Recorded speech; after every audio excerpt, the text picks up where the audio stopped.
பாகிஸ்தானில் ஆட்சி கலைப்பு நடப்பதற்கான வாய்ப்புகள் அதிகமாக உள்ளது. ஷெபாஸ் ஷெரீப் தனது பிரதமர் பதவியை இழப்பதற்கும் வாய்ப்பு இருப்பதாக சொல்லப்படுகிறது. இதற்கான காரணம் என்ன? இவ்வளவு பெரிய ஆபத்து ஷெபாஸ் ஷெரீப் அரசுக்கு ஏன் ஏற்பட்டது?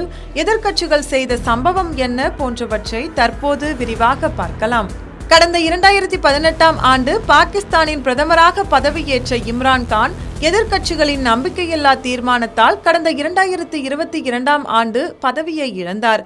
இதையடுத்து பல்வேறு ஊழல் குற்றச்சாட்டுகள் சுமத்தப்பட்டு அதிரடியாக கைது செய்யப்பட்ட இம்ரான் கான் சிறையில் அடைக்கப்பட்டார். தற்போது பாகிஸ்தானின் பிரதமராக ஷெபாஸ் ஷெரீப் பதவி வகித்து வருகிறார். இப்படியான சூழலில் ஷெபாஸ் ஷெரீப்பின் அரசுக்கும் பெரும் ஆபத்து வர இருப்பதாக தகவல் வெளியாகியுள்ளது.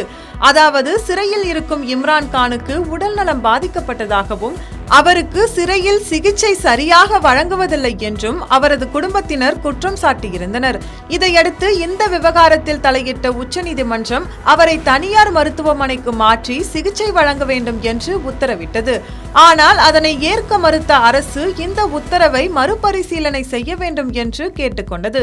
இந்த விவகாரத்தில் அரசுக்கும் உச்சநீதிமன்றத்துக்கும் இடையே ஏற்பட்டுள்ள மோதல் பாகிஸ்தானில் பெரும் பதற்றத்தை ஏற்படுத்தியுள்ளது. மேலும் பாகிஸ்தானின் எதிர்க்கட்சியான PTI நீதிமன்ற உத்தரவை அரசு முழுமையாக அமல்படுத்தவில்லை என்றும் நீதிமன்ற அவமதிப்பு நடவடிக்கை எடுக்க வேண்டும் என்றும் பெரும் எதிர்ப்புகளை பதிவு செய்து வருகிறது. உச்சநீதிமன்றத்துக்கும் அரசுக்கும் இடையிலேயே இவ்வளவு பெரிய போராட்டம் நடந்து வருவதால் அங்கு ஆட்சி மாற்றம் நிகழ வாய்ப்பு இருப்பதாக கூறப்படுகிறது.